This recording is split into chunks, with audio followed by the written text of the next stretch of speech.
Oui, bien-aimés dans le Seigneur, dans la série de nos enseignements où nous parlons sur les 10 commandements. C'est un enseignement que nous avions commencé où Dieu avait voulu que nous puissions revisiter encore les 10 commandements pour comprendre réellement le sens vrai qui est attaché à ces 10 commandements. Pourquoi Dieu a permis ces 10 commandements? Parce que Dieu ne fait rien au hasard. S'il a permis que ces 10 commandements soient là, c'est pour un but. Alors pour comprendre le but ou la richesse qui est cachée dans ces 10 commandements, il fallait le revisiter encore. Parce que ce ne sont pas des récitations, mais c'est la volonté même de Dieu dans notre vie, dans notre société, dans nos familles et dans nos mariages. Alors, nous avions eu à commencer avec le premier, deuxième, troisième commandement, quatrième commandement, et aujourd'hui, nous sommes rendus au 40e commandement. Cinquième et sixième. Pas le 7e.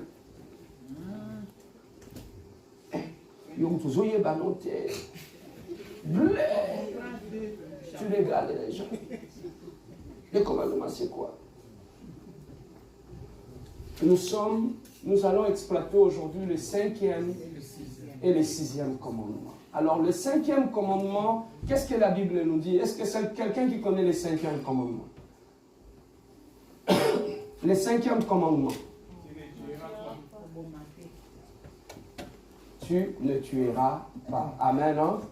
Alors, ça, c'est le 5e commandement que Dieu nous a donné. Tu ne tueras pas. Ça, c'est le 5e commandement. Alors, qu'est-ce que Dieu voulait dire exactement dans ces commandements? Tu ne tueras pas. Depuis notre enfance, on nous a dit toutes ces choses-là dans les 10 commandements. Tu ne tueras pas, tu ne tueras pas. On a entendu cela dans les 10 commandements. Mais aujourd'hui, nous voulons aller creuser un peu pour comprendre le vrai sens. Essayer de revisiter encore ce commandement au vrai sens de mot. Qu'est-ce que cela veut dire? Nous allons rapidement prendre nos textes dans le livre de Matthieu. Matthieu chapitre 5. Versets 21 à 26. Il est déjà là au tableau. Matthieu chapitre 5, 21 à 26. Est-ce que nous voyons tout cela?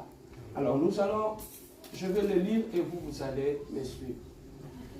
Là, c'est Jésus-Christ qui est en train de parler.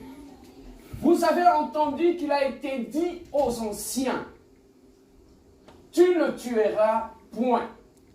Celui qui tuera mérite d'être puni par le juge. Mais moi, ça c'est Jésus qui parle, je vous dis que quiconque se met en colère contre son frère mérite d'être puni. Que celui qui dira à son frère, Raka, mérite d'être puni par le Sanhédrin. Et que celui qui lui dira, insensé, mérite d'être puni par le feu de la guerre. 23. Si donc tu présentes ton offrande à l'autel, et que là tu te souviens que ton frère a quelque chose contre toi, 24. Laisse ton offrande devant l'autel et va d'abord te réconcilier avec ton frère. Puis viens présenter ton offrande, 25. Accorde-toi promptement avec ton adversaire pendant que tu es en chemin avec lui, de peur qu'il ne te livre au juge, que le juge ne te livre à l'officier de justice et que tu ne sois mis en prison. 26. Je te le dis en vérité, tu ne sortiras pas de là que tu n'aies payé les derniers cadrans. Amen. Hein? Alors ici, c'est Dieu qui est en train de parler. La loi de Moïse avait prévu, dans les 10 commandements, dans le 5e commandement, la loi de Moïse avait dit que tu ne tueras point. Et ça, c'était la loi que Dieu avait donnée au peuple d'Israël lorsqu'ils sont sortis de l'Égypte et que Dieu voulait commencer à marcher avec eux. Dieu voulait en fait montrer au peuple d'Israël que je suis un Dieu de paix et d'amour, que je ne peux pas marcher ou faire route ensemble avec un meurtrier. J'aimerais peut-être, avant que je n'aille loin, dans la profondeur même de cette pensée, j'aimerais peut-être te poser et me poser une question. Là où nous sommes, qui est meurtrier? Est-ce qu'il y a quelqu'un qui est meurtrier là où nous sommes? Personne, hein? Alors on va le comprendre maintenant à la suite du message. Amen. Alors ici, Jésus-Christ était en train de dire aux pharisiens, aux Israélites qui étaient là, que Jésus-Christ, Dieu, avait prévu depuis l'ancien temps que vous n'allez pas tuer. Ça, c'était la loi que les scribes, que le Sanhédrin connaissaient depuis leur enfance. C'était dans leur cerveau que pour eux, il était interdit, que Dieu interdisait strictement à toute personne de tuer. Or, tuer, bien aimé, ça veut dire tout simplement mettre fin à l'existence de quelque chose. Tuer, c'est mettre fin à l'existence d'un individu. On peut tuer une vision. On peut tuer une pensée. On peut tuer une famille. On peut tuer un projet. Mais ici, Dieu est en train de nous dire, tu ne tueras point. Ça, c'était la loi que Dieu avait donnée au peuple d'Israël. Mais lorsqu'ils sont venus aller voir Jésus-Christ, Jésus-Christ a pris cette loi qui était physique, que tu ne tueras pas, l'a essayé de relever dans une dimension spirituelle maintenant. Il a dit, on vous a dit que physiquement, vous ne pouvez pas tuer. Mais tuer quelqu'un n'est pas que physique. On peut spirituellement aussi tuer quelqu'un. Voilà la dimension dans laquelle Jésus-Christ était en train d'amener le juif pour qu'il puisse comprendre une dimension plus élevée du maître. Et aujourd'hui, bien aimé, nous pouvons dire une chose, que l'homme est le fruit de ses pensées. Tu ne peux pas dissocier l'homme de ses pensées. Donc, si tu veux connaître l'homme, l'être humain, tu dois d'abord connaître ses pensées. Tu peux beau apparaître saint devant les gens, mais ça, ce n'est pas toi. Le vrai toi se trouve dans tes pensées. Parce que les actes que nous commettons commencent d'abord par nos pensées. Nos pensées, bien aimés, deviennent des habitudes. Tu as l'habitude de penser comme ça. Et lorsque tes pensées deviennent tes habitudes vont devenir ton caractère. Et ton caractère va finir par devenir tes actes. Donc tu ne peux pas dissocier un être humain avec ses pensées. Donc pour connaître le mal, la source du mal que l'être humain pose dans sa vie, il faut aller chercher ça au niveau de ses pensées. Au niveau de ses pensées. Donc, les actes trouvent leur source dans le pensée de l'homme. Donc, si tu veux amener l'homme au changement, tu veux amener l'homme à changer ses actes, il faut rentrer au niveau de ses pensées. C'est là qu'il faut modifier. Aussi longtemps, un être humain peut venir à l'église, changer son habillement, changer son langage, mais aussi longtemps que ses pensées ne sont pas changées, c'est encore un païen.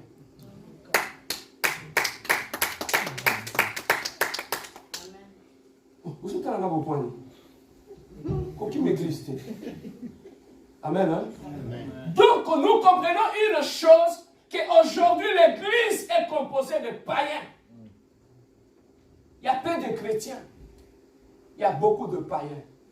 Si nous voulons considérer nos pensées, on va comprendre que beaucoup plus de gens sont pécheurs. Aujourd'hui, quand tu demandes à une personne, est-ce que tu es devenu enfant de Dieu? Il va te dire, pasteur, oui, je suis un enfant de Dieu. Quand tu lui dis, prouve-moi, qu'est-ce qui prouve que tu es un enfant de Dieu? Trop souvent, on a l'habitude de dire, pasteur, je ne fréquente plus le boîte de nuit, je ne pars plus dans le Nganda, et je ne pars plus là-bas, je ne bois plus la bière. C'est ça ce qu'on dit, hein? Je n'écoute plus la musique mondaine, c'est ça, non? Alors, nous considérons ces actes comme une preuve de la vraie conversion. Or, c'est faux. Il y a des gens sur cette terre, des hommes, qui ont aussi une bonne moralité, qui ont reçu une bonne éducation, qui ne sont pas chrétiens. Ils ne boivent pas, ils ne vont pas dans les boîtes de nuit, ils n'écoutent pas la musique mondaine, mais ce sont des païens. Donc, toutes ces choses-là ne prouvent pas qu'on est un enfant de Dieu. Pour que tu sois un enfant de Dieu, tu dois d'abord, tes pensées doivent changer. Ton intelligence doit être renouvelée. Ta façon de voir les choses doit changer. Aussi longtemps que ton intelligence n'est pas renouvelée, bien aimé, tu es encore païen. Qu'est-ce qui renouvelle notre intelligence? C'est la parole de Dieu. Lorsque tu médites la parole de Dieu entre en toi. Trouve une place dans tes pensées. Tu dors la nuit. Au lieu de commencer à penser à Gilbert, au lieu de commencer à penser à Grégoire, au lieu de commencer à penser à Célestine, avant de dormir, tu commences à penser parole de Dieu. Tu commences à repasser la parole de Dieu dans ton esprit. Et là où la parole de Dieu va entrer dans ton esprit, va commencer à changer tes pensées. Et lorsque tes pensées vont commencer à changer, c'est alors que tes actes vont changer, tes paroles vont changer, ton accoutrement va changer. À l'église, on a mis le bœuf, on a mis la charrue devant le bœuf. Quelqu'un que ses pensées ne sont pas changées, vous le poussez à changer son accoutrement. Voilà pourquoi nous avons formé les hypocrites dans l'église. Quelqu'un qui porte de longues robes, mais il a des pensées païennes. Les gens pensent que le païen ou le païen sont dans des boîtes de nuit. Non. Les païens sont dans nos maisons. Quelqu'un peut aller le soir dans une boîte de nuit. Toi, tu es resté un samedi soir chez toi à la maison. Tu sais que tu peux plus pécher que celui qui est dans l'air dans une boîte de nuit. Le péché se trouve au niveau de nos pensées. Tu peux te souiller au niveau de tes pensées. Plus que même celui qui est allé. Voilà ce que Jésus-Christ était en train de dire aux pharisiens. Il dit, il vous a été dit par votre ancêtre Moïse que vous n'allez pas tuer, la meurtre. Vous ne pouvez pas tuer. Mais moi, Jésus, je vous dis, pour tuer, la pensée de tuer commence dans les pensées. Donc c'est là qu'il faut aller toucher. Voilà pourquoi pour eux, il dit non, Moïse nous a dit de ne pas tuer. Moi, je n'ai jamais tué. Mais Jésus est en train de leur dire, il est entré dans leurs pensées. Il a dit, physiquement, vous ne tuez pas. Mais dans vos pensées, vous tuez, vous êtes des meurtriers. C'est que tuer que Dieu est en train de dire, ce n'est pas seulement sur le plan physique, mais c'est aussi sur le plan de pensée. Alors,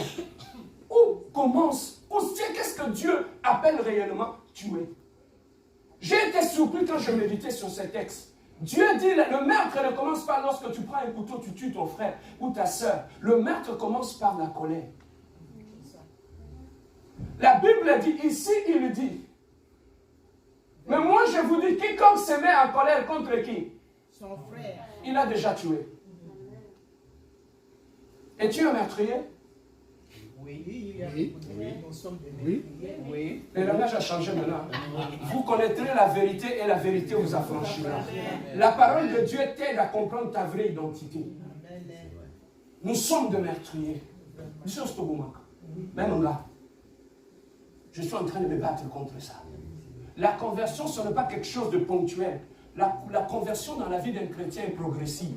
C'est chaque jour qu'on se convertit. Autant la Bible découvre que l'on peut avoir aussi qui conversion en one. Et l'on peut avoir sur l'église, tout ça quand ça se bon one. Tout ce qui il n'y a plus rien à faire. C'est ça qui fait qu'on continue maintenant. Lorsqu'on avance, ça part, on régresse. Allô? Amen. Est-ce que je peux avancer? Amen. Voilà pourquoi j'aime la compassion. Amen. Parce que quand je viens ici, ça m'ouvre l'intelligence. Amen, non? Amen. Alors, ici, Dieu dit, à partir de la colère, on peut déjà devenir un meurtrier. Donc, celui qui pense déjà en mal de son frère, pour Dieu, il est considéré comme un meurtrier. Donc, lorsque tu es en colère, la colère est la source de beaucoup de meurtres. Tout ce meurtre que vous voyez ici a comme source la colère. La colère amène quoi? La colère engendre la frustration. La frustration engendre la haine. Ce que tu arrives au niveau de la haine, ça veut dire que ton cœur commence à s'endurcir. Donc tu vas atteindre un niveau de non-retour. Tu vois quand on se fâche, la colère ne vient pas s'installer. La colère est progressive. petit à petit, il s'installe en toi. Petit à petit, la colère commence à te modifier sans que tu le saches. Allô? Yes. La colère, petit à petit, commence à te modifier. Et lorsque la colère va te transformer en meurtrier, tu ne te rendras jamais compte. Il ne se rend jamais compte. Colère les hommes, ne se rendre compte que il est déjà devenu un meurtrier. Ils ne savent pas. Tous ces gens connaissent que tu entends là-bas, il a tué la femme, il a tué la famille, il a tué ceci. Tous ces gens-là, ils ne se rendent jamais compte. La colère, c'est comme l'ivresse. Quand il boit, il ne se rend pas compte. C'est ça qu'on dit chez nous, pourquoi? Parce qu'il ne se rend jamais compte qu'il est ivre. La colère, c'est comme l'ivresse. Quand tu le bois, petit à petit, ça monte.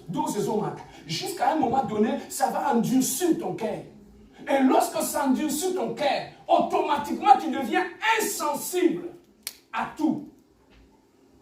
Et lorsque tu deviens insensible, petit à petit, la haine commence à monter. Or, la haine, c'est un poison. Quand tu le laisses grandir en toi, c'est un poison. Voilà pourquoi celui qui veut te contrôler, celui qui veut te détruire, qu'est-ce qu'il fait? Il t'amène dans la colère. Lorsqu'il t'amène dans la colère, il sait qu'il vient empoisonner ta vie.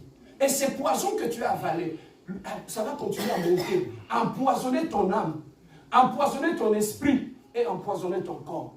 Au cause de la mais ici il y a poison, et il a été empoisonné. Les gens pensent que le poison, c'est seulement prendre de la cique ou de quoi pour que tu sois. Non, non, le poison, ça peut être quelqu'un qui pose un mauvais acte devant toi. Il t'empoisonne. Lorsqu'il te blesse, il sait en te blessant, il vient de t'empoisonner.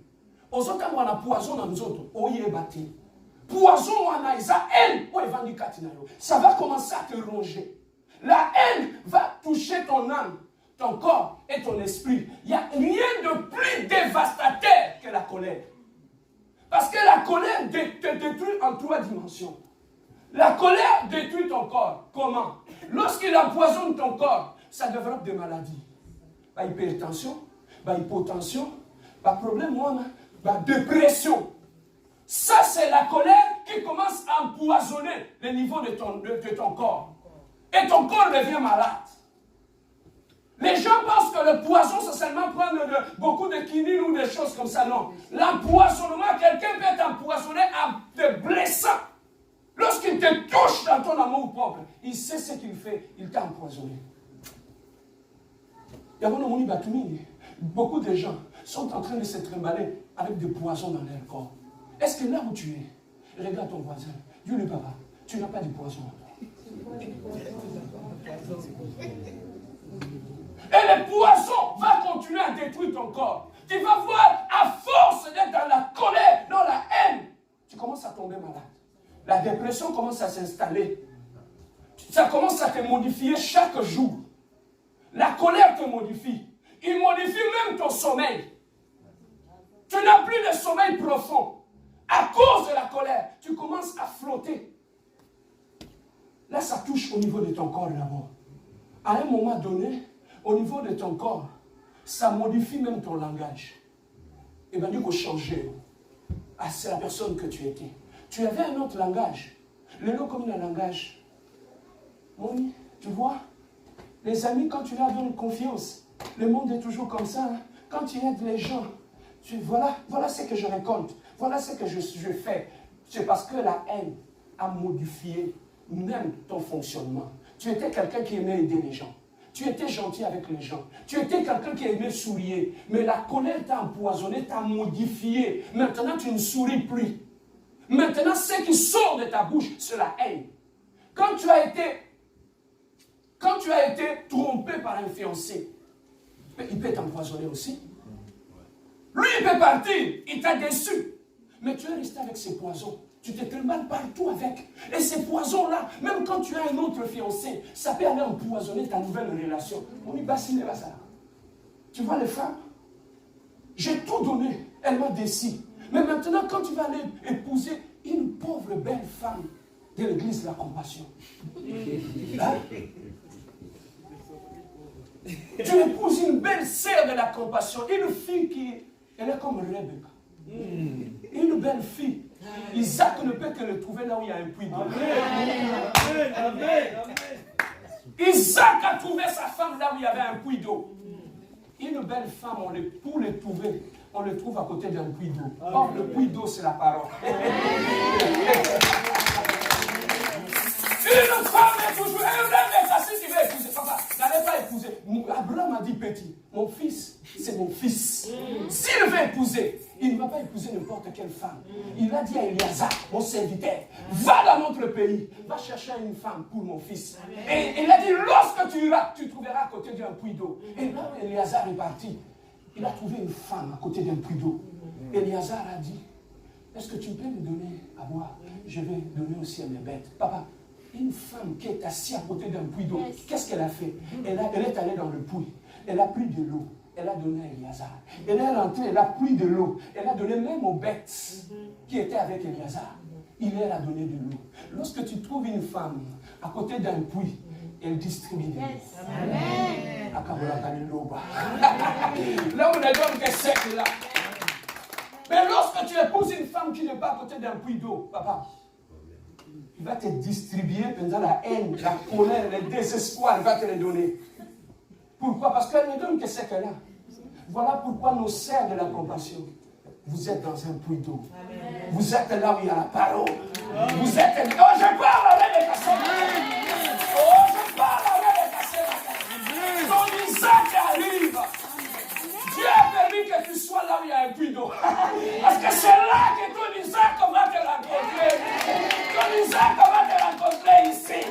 Voilà pourquoi Dieu t'a déjà amené à côté d'un puits d'eau. Un vrai Isaac ne va pas chercher sa femme dans une boîte de nuit. Un vrai Isaac cherche sa femme là où il y a un puits d'eau. Là où il y a un puits d'eau, c'est là qu'on rencontre Rebecca. Bah, Isaac, il ne se marie qu'avec Rebecca. Pourquoi il ne veut pas m'épouser? Parce que tu n'es pas Isaac. Pourquoi il ne veut pas m'épouser? Parce que tu n'es pas Rebecca. Tu n'es pas dans un puits d'eau, tu es au désert. Ici comme Kauka. Aujourd'hui, tu te poses des questions. Pourquoi cette femme se comporte comme ça? Pourquoi cet homme se comporte comme ça? Mais tu l'as trouvé où? À côté d'un puits d'eau? Non. Tu l'as trouvé à côté d'un feu. Voilà pourquoi les autres, tout le monde. Épée. Ne fouille pas l'église, pardon. Ici, on prêche la parole. Dis-moi, pasteur, prêche la parole. Alors, il a dit, lorsque la haine, celui qui veut te faire du mal, qu'est-ce qu'il fait? Il te blesse. Tu vois? Il te blesse parce qu'il sait que la blessure qui est causée par une déception, ça ne sèche pas rapidement. Ça guérit difficilement. Voilà pourquoi tu t'es séparé avec Jacquemin, ça fait 15 ans. Mais quand tu entends le nom de Jacquemin, même ton visage change. Tu sais pourquoi? C'est parce que tu as le poison dans ton corps. Tu sais pourquoi tu continues à parler en mal de ton ex? C'est parce que tu as encore le poison dans ton corps. Voilà pourquoi tu as été empoisonné et ce poison est en train de te ronger sans le savoir. La haine est là. Le poison peut empoisonner ta vie. Tu étais quelqu'un, une femme douce. Quand tu aimais, tu sais, il y a des femmes, quand elles t'aiment, elles te donnent l'amour. Hein? Oui. Tu n'as même pas envie de sortir. Hein? Ouais. Tu chasses tous tes amis. Ok, tu as moi aussi là. Hein? Il y a des gens comme ça. Hein? Ils ferment tout, ils ferment Facebook, ils ferment Instagram. Parce qu'il a trouvé quelque chose de meilleur. Papa, quand tu trouves une belle femme, tu n'as pas envie de sortir. Tu restes chez toi à la maison. Attends, moi, c'est un qui me je m'en fous. Allez-y. Je suis en paix. Mais lorsqu'à la maison, ça chauffe, tu commences à aller passer soirée. Georges, tu commences à fouiller ta maison. Bien aimé, ça empoisonne ta vie, ça empoisonne tout. La haine et la colère. Et après avoir empoisonné ton corps, ça va monter au niveau de ton âme. Maintenant, ça commence à ronger. C'est comme un cancer. Après avoir fini de détériorer, ton corps. Bien aimé, c'est ces poisons-là, quand ça touche ton corps, tu peux même vieillir avant. N'as-tu pas trouvé la haine et la colère, la déception? Au moins, des cheveux blancs commencent à apparaître. Tu es jeune. Mais tu commences à apparaître comme un vieux à cause de la déception. Le poids de la déception commence à détériorer. Ça touche même ton corps. Et après ça va toucher ton corps, ça monte maintenant au niveau de ton âme. Ça commence à ronger ton âme. Et là, au niveau de ton âme, la Bible nous dit l'âme est le siège des émotions. Maintenant, tes émotions vont être attaquées, vont être touchées. Maintenant, toi qui étais une femme douce, la douceur est partie. Tu sais quand tu es une femme, suivez-moi mes sœurs, tu sais quand tu es une femme, la déception, la haine et la colère, après avoir rongé ton corps, lorsqu'il entre au niveau de ton âme, tu sais que ça peut te transformer en un homme. Tu avais le cœur d'une femme. Ton cœur peut changer. À cause de la déception, tu commences à avoir le cœur d'une femme, le cœur d'un homme. Le cœur d'un homme est dur, hein? Papa, être une femme, ce n'est pas une question de beauté ou d'apparence physique. Être une femme, c'est d'abord une question de cœur. On peut avoir l'apparence d'une femme, mais dans son cœur, on est un homme. C'est ça qui fait que quand tu épouses une femme qui a un cœur d'homme, vous êtes comme deux hommes dans la maison. Ça ne va pas marcher. Mais lorsque tu épouses une femme qui est réellement une femme, il a un cœur de femme, elle a la patience, elle a l'amour, elle a l'humilité, elle a un grand cœur. Tu es heureux.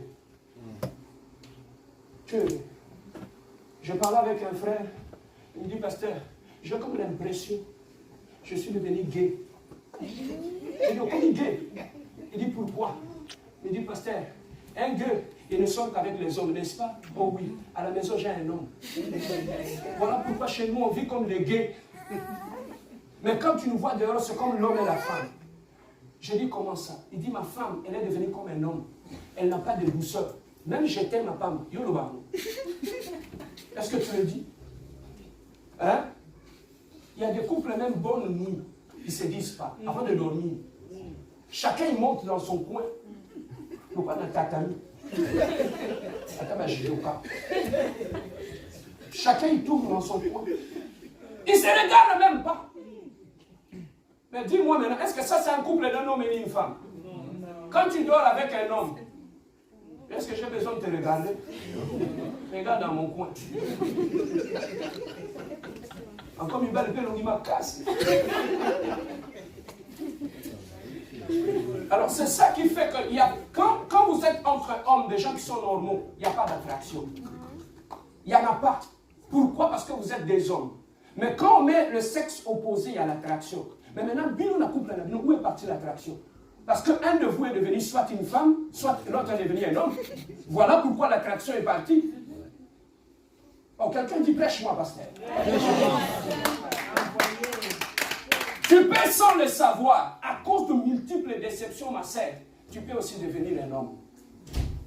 Tu hais tellement les hommes. Cette haine a modifié ton âme et tu es devenu un homme. Tu te poses la question, pourquoi elle a tellement la dureté de cœur quand elle dit non? Papa, moi je vis ça avec ma mère. Je fais une bêtise à l'école.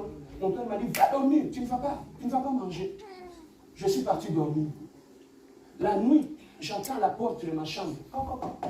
C'est ma mère qui vient. Papa, prends la marche. Ne fais plus de bêtises, marche.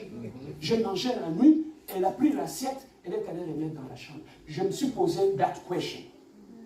C'est mon père, c'est ma mère. Mais comment l'un a dormi, sachant que je n'ai pas mangé, mais l'autre n'a pas trouvé sommeil parce que son fils, son sang n'a pas mangé. J'ai compris que c'est une question de cœur. Une maman, c'est une maman. Une maman reste une maman. Mais pourquoi toi maintenant? On met ta bobo, c'est bien. Mais maintenant, toi, pourquoi quand on te demande pardon à ton mari? Comme je dis, ça va rester comme ça. Papa, les jeunes, vous qui n'êtes pas encore mariés, je vous dis toujours une chose. Je vais dire la lingala, je vais le transformer en français.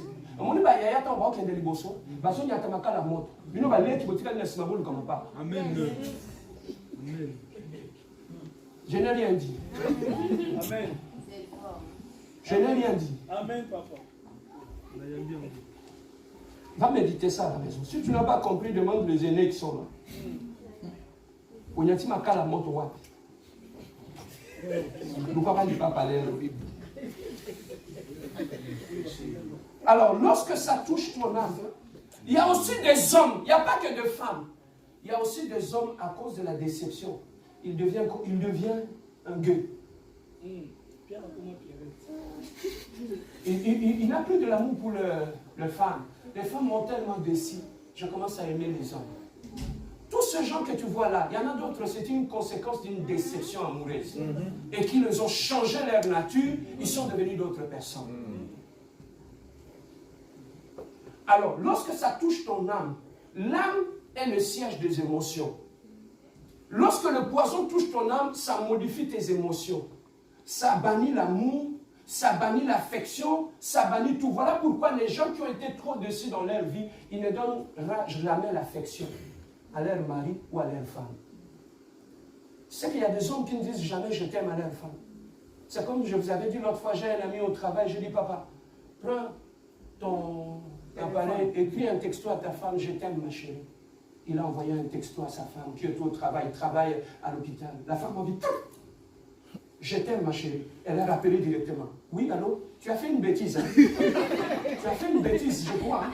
Parce que je t'aime, ça veut dire que tu as fait quelque chose de mal. Ça démontre complètement que ce mariage est en train de se ruiner.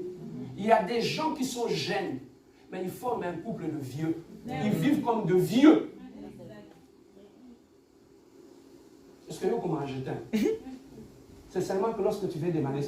Il y en a des femmes, quand tu le vois, il écrit je t'aime. Sache qu'après, est-ce que tu peux m'acheter des câbles?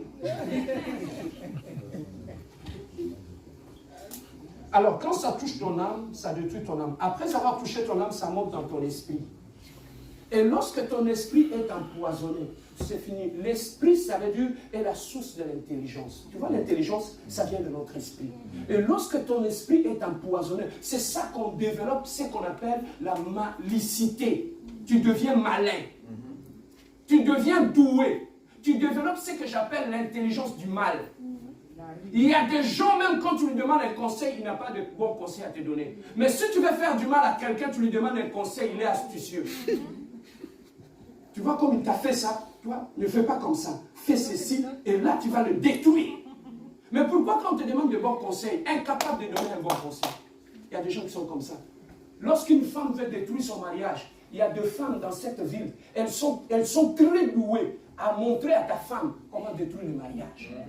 Il va lui montrer, tu vois, il faut aller dans tel bureau. Il y a pas, à Saint-Jacques, au Vieux-Port de Montréal, il y a un bureau là-bas. Quand tu t'en vas là-bas, et ils vont te défendre, tu vas détruire cet homme. Il y a des gens comme ça. Ils se sont empoisonnés et maintenant ils passent le temps à aller empoisonner d'autres personnes. Tu ne tueras point. Et ce sont devenus de tueuses en série. Hein? Les photos qu'on voit à la télé là, une personne qu'on est en train de chercher de tuer, ça c'est l'homme. Mais lorsqu'on entre dans la dimension spirituelle, il y a beaucoup de tueurs dans notre société. Des gens qui tuent en série. Lorsque tu veux te marier, jeune homme, pose la question à Dieu. Celui qui sonde le cœur. Tu risques de te retrouver dans la même maison avec une tueuse en série ou avec un tueur en série. Il a été déjà tué par un autre homme, par une autre femme. Et dans sa vie, elle est devenue comme une tueuse. Il faut faire attention par rapport à ça. Tu ne tueras point. La Bible nous dit qu'à partir de nos pensées que nous tuons.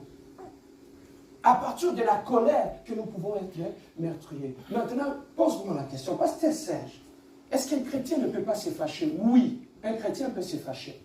C'est lié à notre nature. Mais la colère que Dieu est en train de parler, c'est cette colère qui se transforme en haine, qui évolue vers le mal. Mais la Bible nous dit, si tu te fâches, que la nuit ne tombe pas et ne te trouve pas dans la colère. Donc ça veut dire qu'un enfant de Dieu peut arrêter sa colère et passer à autre chose. Mais lorsque la colère te contrôle, tu ne peux pas passer à autre chose. Ça devient comme une drogue en toi. Tu fonctionnes avec ça, tu vis avec ça. C'est cette colère-là que Dieu dit que celui qui a la colère, il tue déjà son frère. Alors on peut tuer au-delà de la colère. Dieu nous interdit de tuer. Comment nous pouvons pouvons tuer aussi, c'est dans le péché. Dans le péché, ailleurs. Lorsque tu vas dans le péché, tu tombes dans le péché de l'impudicité, de l'adultère. Et dans l'adultère, il y aura comme conséquence quoi? La femme tombe enceinte. Mais lorsqu'elle tombe enceinte, pour les gens qui nous regardent, ça va être la honte. Il faut qu'elle ait avorté. Lorsque tu avortes, tu tues aussi. Et Dieu n'aime pas ça. Tu veux que j'avance? La Bible dit, je t'avais connu depuis que tu étais une masse informe et vide. Ce que ça veut dire, toute masse informe et vide dans le ventre d'une femme a un plan de Dieu et Dieu le connaît. Amen. Alors, tuer un enfant dans ton ventre, c'est tuer les plans de Dieu. Ce n'est pas avec les hommes que tu auras un problème, mais c'est avec Dieu que nous tuons. Ne pense pas, les scientifiques vont te dire, non, c'est juste du sang et puis ça va partir, c'est fini. Mais ce n'est pas du sang. Dans ces sangs-là, la masse informe, Dieu a un plan pour cet homme. Tu peux tuer, chez nous, on a déjà tué des prophètes. On a tué des évangélistes.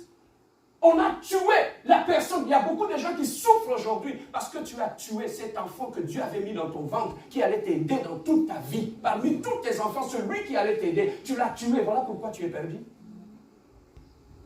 Pourquoi tes enfants ne t'aident pas? Pourquoi tous tes enfants sont perdus? Parce que tu as tué celui que Dieu avait prévu pour te bénir. Et celui que tu as tué, lorsque nous allons à l'hôpital, nous sacrifions cet enfant dans le sang. Ces sangs-là, est-ce que tu sais où est-ce qu'on les met? Est-ce que tu sais qu'est-ce qu'on fait avec ces sangs-là? Ça va dans des hôtels des démoniaques. Il y a des gens qui ont besoin de ces sangs-là pour faire leur sacrifice. Combien de fois nous avons donné du sang aux meurtriers pour placer dans leur sacrifice, dans leur hôtel de sacrifice? Et ces sangs-là, c'est ces sangs-là qui va continuer à crier dans ta vie. On est tous là. David voulait construire le temple de Dieu. Dieu a dit, David, tu ne vas pas construire mon temple parce que dans tes mains, je vois beaucoup de sang. Est-ce que dans tes mains, il n'y a pas de sang? Dans tes mains, il n'y a pas de sang. Ce genre de prédication, on ne le voit plus dans nos églises. Dans tes mains, il n'y a pas de sang. Est-ce qu'il n'y a pas un sang qui crie dans ta vie? Lorsque tu te trouves dans cette situation, il y a un bureau qui est ici. La Bible dit une chose, suivez-moi. La Bible dit, celui qui cache ses transgressions ne progresse pas. Mais celui qui les désavoue et les délaisse, il trouve miséricorde. Lorsque tu t'es trouvé dans cette situation, que tu as fait des avortements dans ta vie, peut-être il y a les sangs de ces enfants qui continuent à crier dans ta vie. Mais lorsque tu es dans cette situation-là, Jésus-Christ est mort pour nous. Il y a un bureau qui est juste ici. Va dans ce bureau-là. Un avortement, ce n'est pas que tu croises les mains à la maison. Seigneur, je fais un avortement, pardonne-moi. Il y en a d'autres péchés quand tu les commets. Va voir ton pasteur. Avoue ce que tu as fait. Il va te mettre à genoux et il va annihiler le pouvoir de ces sangs qui réclament ta vie chaque jour. C'est lorsque tu avoueras, on priera pour toi, c'est là que la réclamation des sangs qui crient dans ta vie va s'arrêter. Aussi longtemps que tu n'es pas passé par là, il y a un sang qui crie toujours dans ta vie. Je suivais un témoignage d'un monsieur qui dit, pasteur, tu vois tous ces hommes, de femmes qui ont fait les avortements, quand tu es un homme spirituel, tu vas trouver qu'il est en train de se trimballer avec des bébés qui sont attachés à lui, partout. Et ça bloque tes bénédictions. Quand tu te retrouves dans ces cas-là, viens me voir. Dans le bureau, on va être nous deux. Tu parles, je prie pour toi. Parce que la Bible m'a dit, tout ce que l'homme aura ouvert sur la terre sera ouvert au ciel. Venez me voir, je vais prier pour que Dieu te pardonne et qu'il efface l'influence de ces meurtres-là dans ta vie. Pour que lorsque Dieu te regarde, qu'il ne voit plus un meurtrier ni une meurtrière. Est-ce que quelqu'un a été béni? Amen. Alors ça, se tuer, comment on peut tuer? Comment nous pouvons tuer aussi? On peut aussi tuer, ce n'est pas seulement enlever la vie à quelqu'un. Tuer, c'est arrêter quelque chose, c'est détruire quelque chose. Tu peux tuer aussi, quand tu es un enfant, l'espoir que les parents ont sur toi. Le parent veut te voir aller loin, aller dans la vie, étudier, aller loin. Mais au lieu de marcher dans la crainte de Dieu quand tu es jeune, tu marches dans la publicité avec des copains ici, avec des copains là-bas. Tu le fais en cachette. Voilà pourquoi je dis toujours, le mal que nous faisons en cachette, on le paye toujours en public devant tout le monde. Jeune, écoutez-moi, j'étais jeune aussi avec vous, comme vous autres. Le mal que tu fais en cachette, ne te trompe pas. La Bible dit, ne vous trompez pas. Tout ce que l'homme aura sémé, il le moissonnera. Tout ce que tu sèmes en cachette, les parents ne savent pas. Tu seras ridiculisé devant tout le monde. Ça, c'est la loi de Dieu, la loi de la nature. Donc, tu peux tuer l'espoir que les parents ont envers toi. Tu ne tueras point. Jeune homme, vous qui êtes à l'église, les jeunes garçons, nous, quand tu sais que tu es un aventurier, n'allez pas demander la main d'une sœur de tout. N'allez pas. Tuer, c'est aussi tuer l'espoir qui était dans cette jeune femme. Tu lui as dit que tu vas l'épouser. Elle t'a donné tout d'elle. Elle croit en toi. Mais tu es arrivé à détruire l'amour propre dans son cœur. Tu as détruit son estime de soi. Dieu te demandera des comptes. Tuer, ce n'est pas seulement tuer des hommes, mais tuer l'espoir dans la vie d'une personne. Tu sais que ce que je fais, c'est faux, mais tu continues à donner des promesses à cette sœur. Jusqu'au point de lui demander son corps. Dieu te demandera des comptes. Pour ça. Mais sœurs, nous devons faire attention. La Bible nous dit, les loups sont dans la bergerie. Tous ces frères que vous voyez ici, il y en a de bons, il y a aussi de loups. Les loups, quand ils viennent, ils tapissent dans l'église. Il devient un frère. Mais quand il va commencer, il va aller écouter des coachs de séduction. Ils ont de belles paroles. Hein? Oh ma sœur, quand je t'ai vue, tu es belle comme le fils de Galilée. Je te vois ton sourire comme Marie-Marthe. Est-ce que ce n'est pas toi qui as vu Jésus-Christ quand il est ressuscité, frère? Oh, calme down. Yo, on a dit la Galilée. C'est ça. Et la scène, quand tu entends tout ça, j'ai la chair des poules, la chair des cochons. Et c'est comme ça aussi que tout ce loup-là commence à détruire des scènes dans l'église. C'est là que les avortements, le mal commence dans l'église. Voilà pourquoi quand tu es une sœur, utilise ton cœur, utilise aussi ta tête. Hein? Le problème avec nous les chrétiens, quand tu commences à prier ma sœur, tu ne veux plus utiliser ta tête. Tu commences à utiliser ton cœur. Le sentiment. Quand on dit sentiment, ce qu'on ressent peut te mentir. Sentiment. Ce que tu ressens peut te mentir. Tu ressens que c'est une bonne personne, c'est un mensonge. Tes sentiments peuvent te jouer un tour et t'envoyer dans un trou. Voilà pourquoi j'aime la compassion. Amen. Alors maintenant, nous comprenons qu'on ne peut pas tuer l'espoir des autres. On ne peut pas tuer le projet des autres. On ne peut pas tuer l'avenir d'une autre personne. Il y a des tueurs aussi. Combien de sœurs qui ont avorté, aujourd'hui ils sont mariés, ils ne peuvent plus avoir des enfants. Pourquoi? Parce que Jacquemin est passé par là. Il lui a fait faire des avortements. Aujourd'hui, la sœur ne peut plus donner des enfants. Il a tué l'avenir de la sœur. Dans ces terres des hommes, de femmes que vous voyez, ce sont de tueurs, ce sont de tueuses. Protège-toi pour que tu ne sois pas tué. Alors nous passons, est-ce qu'on a compris ce qui s'est tué? Amen. Alors maintenant, nous allons rapidement passer à notre dernier thème, ça veut dire le 6e. Je vais passer juste rapidement. Tu ne commettras point d'adultère. Je ne vais pas trop rester là-bas, je vais essayer un peu de parler. Alors, nous prenons ça dans le livre de... je mettrai ça même à la maison, dans le 2 Samuel, chapitre 11, verset 1 à 27. Tu vas lire ça à la maison. 2 Samuel, chapitre 11, verset 1 à 27. Tu vas lire aussi le psaume 50 et le psaume 51 aussi. Ça, tu pourras lire ça à la maison. Alors, rapidement, je vais te raconter l'histoire de 2 Samuel, chapitre 10. On a informé David, on lui dit, Uri n'est pas descendu dans sa maison, et David dit à Uri, n'arrives-tu pas de voyage? Pourquoi n'es-tu pas descendu dans ta maison? 11. Uri répondit à David, l'arche et Israël et Juda habitent sous des tentes.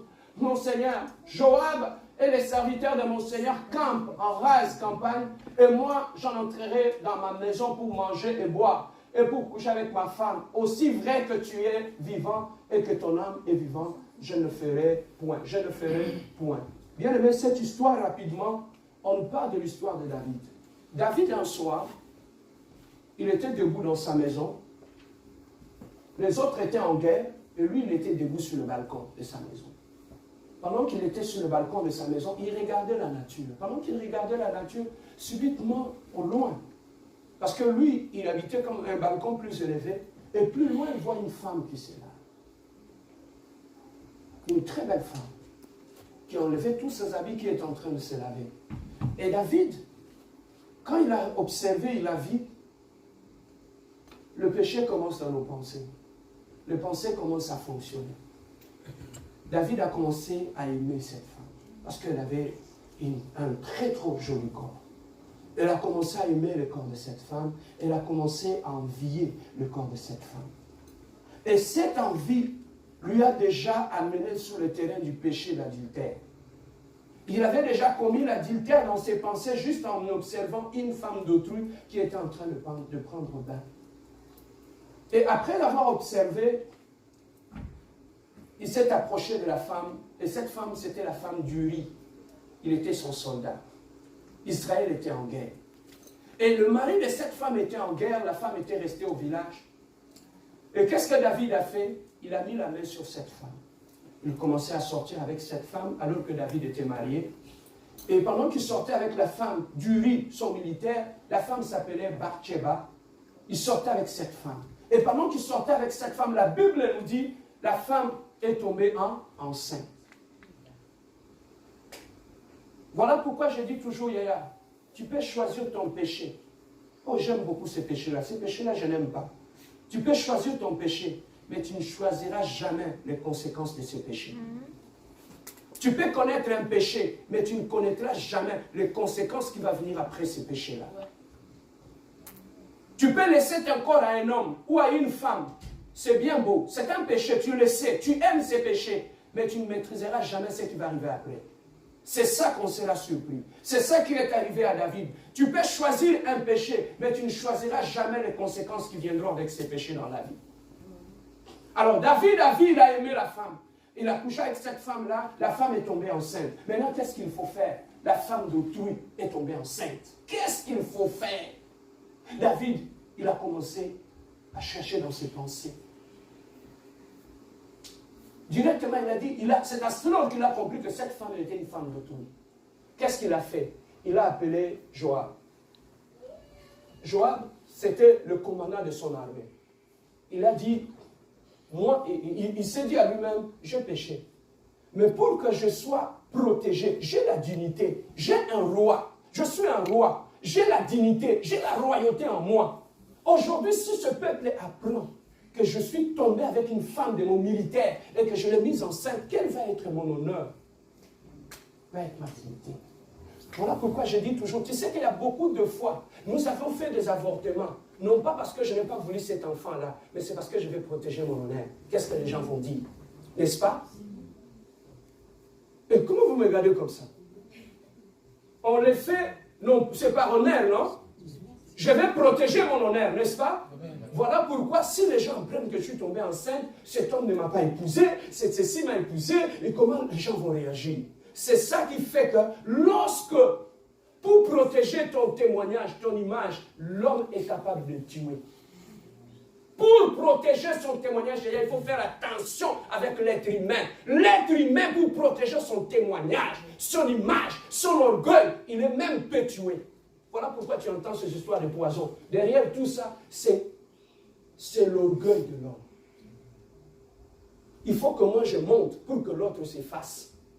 Et voilà pourquoi David a commis un péché. Mais pour protéger son honneur, David était prêt à tuer. Mais au lieu de tuer l'enfant, il a refusé de tuer l'enfant. Il a choisi qui dans la famille? Le père. Le pauvre père, il était dans les champs, un militaire qui a mis sa vie en danger pour sa nation.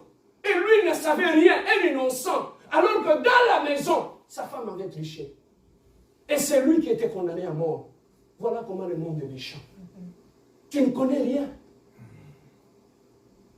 C'est ça que je vois même dans le milieu politique. Les chefs d'État africains, il a tué son ministre, il a tué son général. Tu sais pourquoi? En coulisses, il sortait déjà avec la femme de cet homme. Beaucoup des hommes sont morts innocents. Il ne sait pas. On vient, on l'attrape chez lui la nuit. On le pend. Et le matin, on dit qu'il est mort, pendu. Il n'est pas pendu.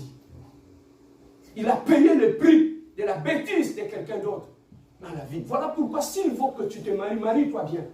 Parce que la bêtise de ton mari ou de ta femme peut t'entraîner à la mort. Combien de délivrances que je fais ici à l'église? Tu pries, tu chasses les démons sur une personne. Tu entends la voix qui sort de la personne. C'est moi la rivale de sa maman. Je suis la rivale de sa maman. Je suis rentré dans sa vie pour détruire sa vie parce que sa maman avait pris mon mari. La maman ne savait pas. Mais l'esprit de la rivale, elle est allée faire des fétiches pour détruire la vie de l'enfant. L'enfant était innocent. Combien de vies sont détruites aujourd'hui? Combien nous sommes en train de payer sur des choses que nous ne connaissons peut-être pas? L'homme est méchant, l'homme peut détruire. Et à ce moment-là, David a choisi celui qui va mourir, c'est Iri, son mari. Il a dit à Joab, Joab, toi tu es le commandant, prends Iri, mets-le au premier rang de combat. Comme ça, quand on va nous attaquer, qu'on puisse tuer Iri, pour que l'affaire puisse être cachée. Personne ne demandera à Bathsheba qui lui a mis enceinte. Maintenant, la première des choses qu'il avait tenté, il a dit à Joab, Joab, dis à Iri qu'il rentre chez lui à la maison, qu'il vienne se reposer. Iri a dit, Seigneur, mon roi, je ne vais pas rentrer. Mes chefs, mes amis sont sur le combat de bataille. Je ne vais pas leur laisser seul, aller me reposer chez moi à la maison. Je vais rester là-bas, combattre avec mes amis, combattre pour mon pays. David avait échoué dans le plan. Papa, quand tu es innocent, ils peuvent monter des plans, mais Dieu va endurcir ton cœur. Uri est resté là. David a dit, mais j'ai essayé, ça n'a pas marché. Maintenant, deuxième stratégie. Joab, tu prends Uri, mettez-le sur le premier rang. Comme il ne veut pas rentrer, mettez-le sur le premier rang. Quand les ennemis vont attaquer, il va mourir. Comme ça, personne ne me demandera des comptes. On a attaqué dans le combat. Il y avait un de leurs propres militaires. Il a pris l'épée. Il a tué Uri. Il a masqué que c'était le combat. Uri est décédé. Lorsque Uri est décédé, on est venu dire à la femme d'Uri, Uri, maman, ton mari est décédé au combat. Voilà comment l'homme, celui qui était l'homme selon le cœur de Dieu, alléluia, celui qui aimait Dieu, celui qui passait du temps dans la prière, celui que Dieu avait élevé comme roi, voilà comment du jour au lendemain, celui qui parlait à Dieu était devenu un meurtrier à cause d'une erreur qu'il avait fait dans sa vie. Pour cacher cette erreur, il est devenu meurtrier. Il a oublié qu'il avait un Dieu. Oh, Dieu lui a dit, tu ne tueras point. Et là, David a tué. Et quand il a tué, bien aimé, la Bible nous dit, tous ces gens que Dieu aime, il leur demande des comptes. Dans la vie, plus Dieu t'aime, plus il est exigeant avec toi. Chez d'autres personnes peuvent pécher. Dieu peut fermer les yeux. Mais toi, quand tu pêches, Dieu ne fermera pas les yeux. Pourquoi? Parce qu'à cause de l'amour qu'il a pour toi. Plus il t'aime, plus il est exigeant avec toi. Voilà pourquoi ceux qui connaissent ça, il y en a d'autres péchés que toi tu peux faire. Il y en a d'autres personnes qui ne peuvent pas le faire. Pourquoi? À cause de l'amour qu'il a pour son Dieu. Il sait, je ne vais pas blesser le cœur de mon Dieu. Ça, je ne le ferai pas. Il y est décédé. Bathsheba est restée seule. David croyait avoir trouvé la solution au problème, n'est-ce pas? Son mari, qui va lui demander encore des comptes? Personne. Il est resté seul, David. Mais la Bible nous dit, Dieu a dit au prophète, Nathan, lève-toi. Va à la maison de David. Va parler à David, car Dieu, je vis le sang dans ses mains. Je vis comment il a tué. Va dire à David. David était chez lui à la maison. Il entend la porte. Le prophète arrive. Parce qu'à ce moment-là, en Israël, quand tu vois un prophète qui vient chez toi à la maison, on tremble. Parce que c'est Dieu qui lui a envoyé. Et il a vu Nathan est arrivé. Nathan, il a utilisé la sagesse. Il a dit, David, j'ai une question à te poser. Si un pauvre a sa bête, il en a juste un, et que le riche vient prendre la bête du pauvre, alors que le riche en a beaucoup, il vient voler ce que la pauvre avait. Est-ce que ce riche-là ne mérite pas d'être sanctionné? David dit oui!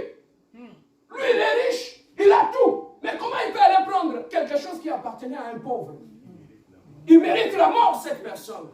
David ne savait pas qu'il s'est parlé sur lui-même. Nathan a dit effectivement. Tu vois cet exemple-là, ça s'applique dans ta vie. C'est ça ce que tu as fait. Tu as tué Uri, tu as pris sa femme. Mais moi, Dieu, je te dis une chose. Cet enfant qui est né de l'adultère, la punition que je te donne, cet enfant, tu ne le prendras pas dans tes bras. Il va mourir.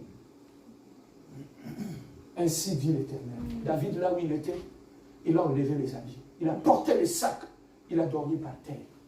Il s'est souvenu qu'il a un problème avec Dieu maintenant. Bien aimé, tu peux avoir un problème avec les hommes, tu peux t'en échapper. Mais avec Dieu, tu ne peux pas t'en échapper. David a dormi par terre. Il a commencé à supplier Dieu. Seigneur, je fais du mal. Je reconnais avoir tué quelqu'un. Pardonne, Seigneur, que cet enfant ne puisse pas mourir. Mais Dieu, il a parlé. La fille, l'enfant que Bathsheba a eu avec David est décédé dans la maison. Malgré que David avait supplié Dieu. La punition était là. La conséquence était là. David, il a enlevé ses habits. Il est revenu.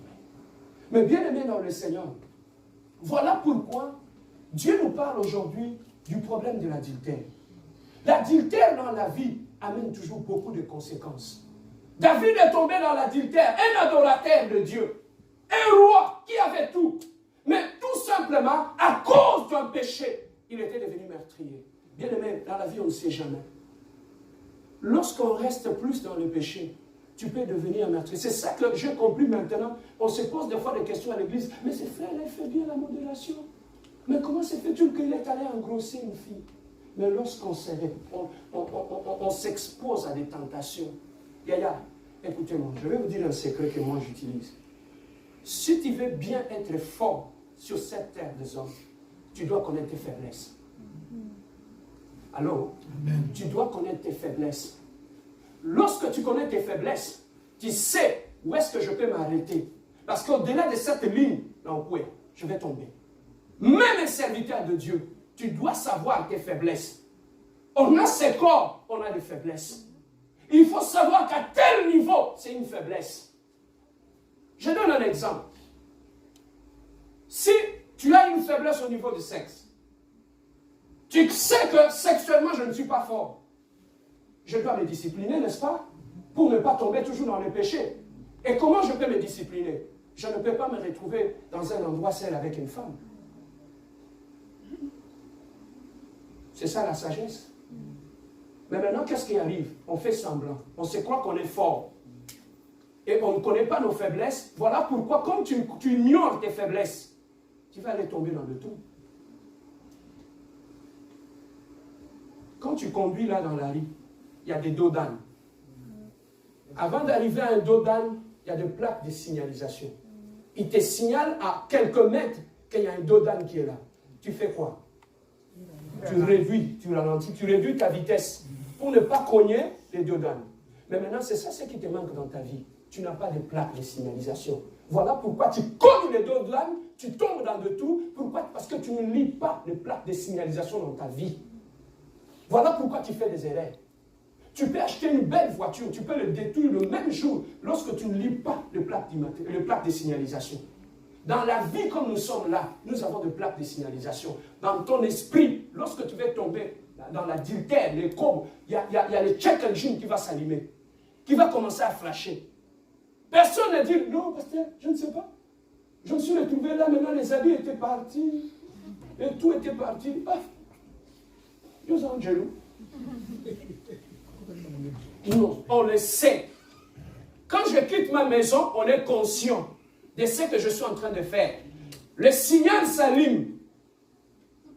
Même quand on trompe de naïveté, beaucoup de gens pensent qu'ils sont naïfs, mais ils ne sont pas naïfs.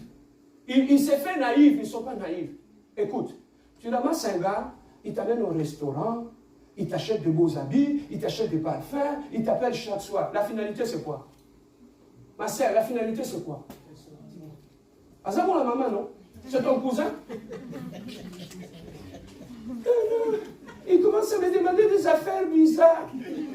Oh, mais quand tu prenais ce parfum-là, tu ne savais pas. On se fait naïve, papa. Ne nous faisons pas naïves. Tu sais où est-ce que ça va finir, n'est-ce pas? Il m'a acheté un iPhone 11. Même c'est que c'est un ange. L'être humain, quand il n'a pas Dieu, quand il donne la main gauche, il récupère la main droite. On est parti. Pasteur, ce gars-là m'a forcé. On est allé à l'hôtel, il m'a forcé. Alors que moi, je ne voulais pas. Yaya, si tu ne voulais pas, tu n'allais pas aller là-bas. Tu passes par la réception, tu montes les escaliers, tu entres dans la chambre, tu enlèves tes habits et ensuite tu viens nous dire qu'il a... On t'a forcé? Non. Mais maintenant, quand tu partais là-bas, tu croyais que tu allais où? Aller à prier? Hein? Il va te dire, ferme les yeux, on va prier.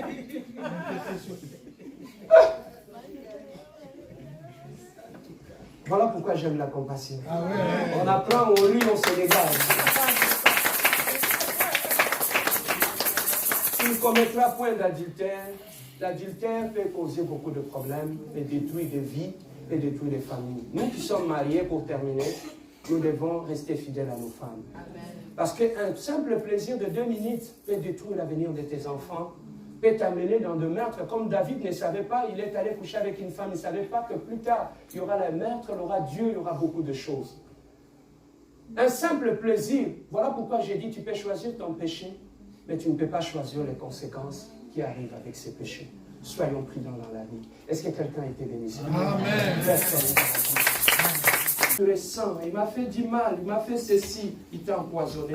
J'aimerais qu'aujourd'hui que tu puisses te débarrasser de ces poisons-là, parce que tu risques d'empoisonner ta vie, d'empoisonner ton mariage. Ça peut être aussi tes belles sœurs qui t'insultent, qui disent n'importe quoi, ta belle famille qui dit n'importe quoi. C'est tout simplement pour t'empoisonner. Et lorsqu'on t'empoisonne, ça empoisonne ton mariage. Le climat dans la famille, dans le mariage est complètement détruit parce que tu as été empoisonné.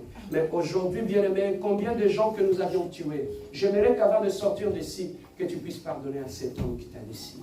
Si tu veux te débarrasser de ce poison. Cette femme, il y a de cela 7 ans, elle t'avait laissé. J'aimerais que tu puisses te débarrasser de ces poisons-là. Que tu sois un homme de paix. La Bible dit aussi longtemps que ça dépendra de vous. Cherchez la paix et la sanctification à tous. Amen. Voilà ce que nous devons faire en tant qu'enfants de Dieu. Et Dieu dit lui-même dans sa parole, à moi la rétribution, à moi la vengeance. Amen. Ne te venge pas, Yaya. Ne tombe pas dans ce piège-là. Laisse Dieu qu'il se venge. Et la Bible nous dit, vous garderez silence et moi, je combattrai pour vous. La force de ta vie, c'est que tu ne sais pas, se trouve dans ton silence. La force de ta vie se trouve dans le silence. Tes genoux par terre. Je garderai silence devant les hommes, mais je parlerai devant mon Dieu. Et lui, il est le juste juge. Il est l'avocat suprême. Ça va défendre la cause. Que Dieu puisse défendre ta cause. Les gens peuvent parler, les gens peuvent critiquer, t'insulter, mais ne regarde pas vers les hommes, regarde vers le juste juge. Celui qui connaît la vérité, celui qui te défendra. Il est mon avocat suprême. Voilà pourquoi ne tombe plus dans la haine et dans la méchanceté. Nous voulons prier. Demande à Dieu d'enlever tous les poisons dans ton cœur, dans ton esprit, dans ton âme. Donc après ces cantiques, tu vas demander à Dieu d'enlever tous ces poisons-là. Que tu trimballes, depuis cette déception-là, depuis que tu as traversé cette situation-là, tu es en train de traîner un poison dans ton âme, dans ton corps et dans ton esprit. Regardez aujourd'hui ta santé. Regardez aujourd'hui, tu n'es plus capable d'aimer. Tu n'es plus capable de faire confiance à un homme, à une femme, parce que tu as été empoisonné. Tu n'es plus capable de dire je t'aime, de donner de l'affection à un homme ou à une femme, parce que tu as été empoisonné. Qui t'a empoisonné, mon frère? Qui t'a empoisonné dans la famille? Aujourd'hui, tu ne parles plus en bien de ta famille parce que tu as été empoisonné par une déception. Aujourd'hui, tu ne parles plus en bien de ton église, de pasteur, parce que tu as été empoisonné par un pasteur. Et aujourd'hui, le chemin est encore long. Jusqu'où il a dit avec ses poisons dans ton cœur? Jusqu'où il a dit avec cette haine vis-à-vis de cette personne? Débarrasse-toi. On va chanter ces cantiques.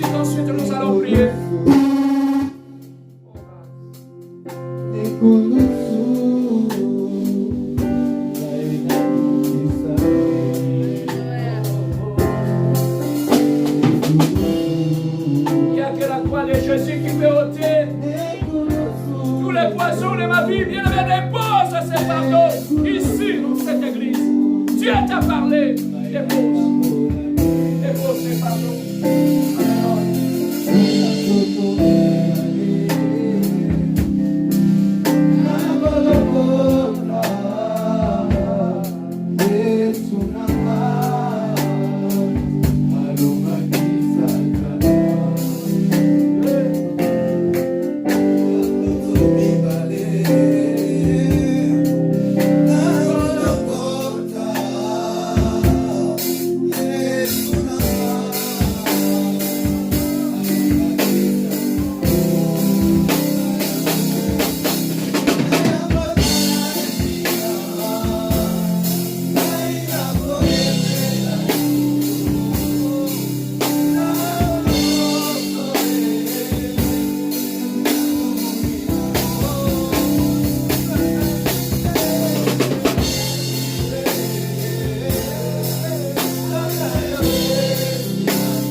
Dieu d'enlever tous les poissons qui sont entrés dans ta vie.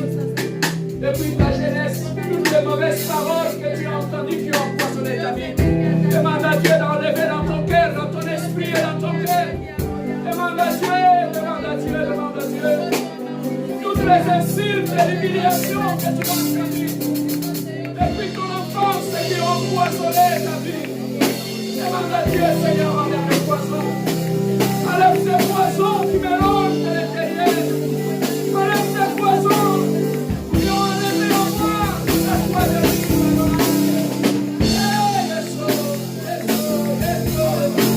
Enlève les poissons dans mon cœur. Enlève les poissons dans mon âme. Ces déceptions m'ont empoisonné. Ces déceptions ont détruit mon âme. Je viens à toi, Adonai. Je viens à toi. Je viens à toi. Seigneur, purifie mon cœur. Purifie mon âme. Purifie-moi, éternel Dieu de gloire, papa. Que le Dieu glorieux. La déception m'a détruit. Les circonstances de la vie m'ont détruit. Éternel Dieu de gloire, ces viols m'a détruit, éternel Dieu. Les erreurs de la vie m'ont empoisonné. Poisson, Seigneur. Tu peux enlever le poisson dans les corps. Tu peux enlever le poisson dans le corps. Cet homme m'a empoisonné. Cette femme m'a empoisonné. Éternel Dieu, de voir le poisson de l'homme. Je viens demander pardon, Seigneur. Mais demande au sang de Jésus de commencer à purifier ton corps. Que le sang de Jésus commence à purifier ton âme. Que le sang de Jésus commence à purifier tes pensées. Que le sang de Jésus commence à purifier ta vie. Que ma vie soit pure devant toi demain.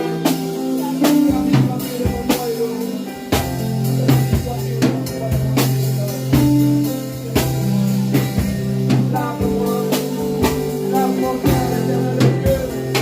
Lave-moi, esprit, lave mes pensées,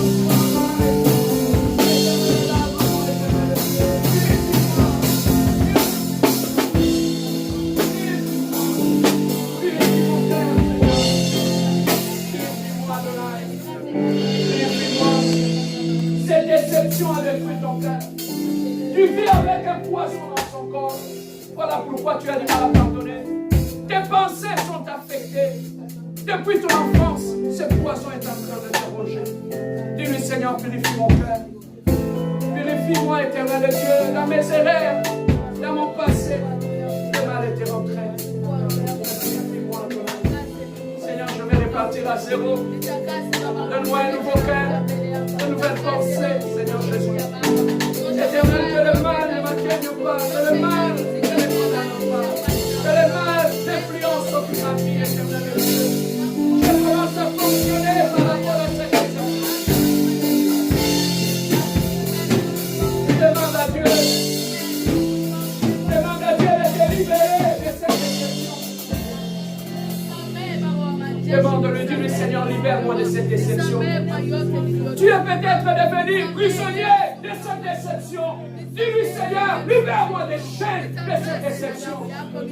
Libère-moi des chaînes, des insultes, de l'humiliation. Retiens ma vie et on transforme ma vie.